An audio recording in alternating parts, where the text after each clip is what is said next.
Speaking of money, Senator Ken Horn was with us last week on the air. Senate Bill 492 is not on your list of favorites at all, it sounds like. Can you explain it?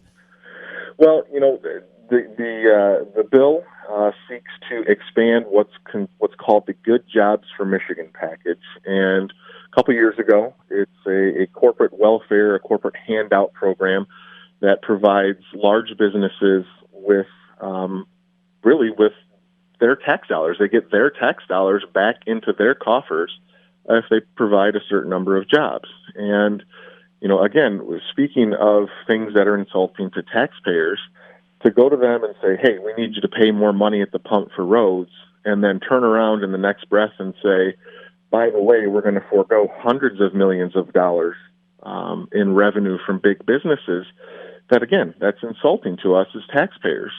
And this bill, the package as it passed a couple of years ago, at least had a cap of $200 million. It had a sunset so that we could re-examine the policy. This bill seeks to get rid of both the cap and the sunset and basically put a blank check in the hands of these large corporations. And I just don't think it's fair, and I don't think it's sensible government policy. On a week that the UAW is starting negotiations with General Motors, it was an embarrassing week for that union. Well, absolutely. It's been several years now of, kind of this slow trickle of bad stories for the UAW and the corruption at the top of the ranks. And, that's been the contention of myself and groups like the Michigan Freedom Fund for years, is that, unions may exist, when they were first came into about, there was a great reason for them, a great need for them.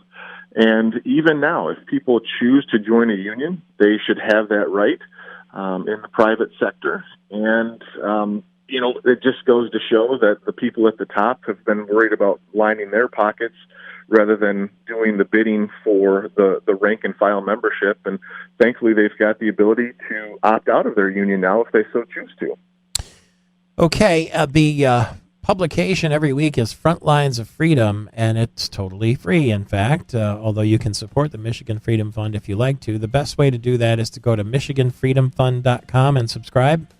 That is true. There's a little box, sign up, you'll start getting it all. Be interesting to see what the governor has to say today in her multiple appearances across the state, and Senate Majority Leader Mike Shirkey is next, and so we'll keep in touch with you, Tony Daunt, for reaction. It's Michael Patrick Shiels.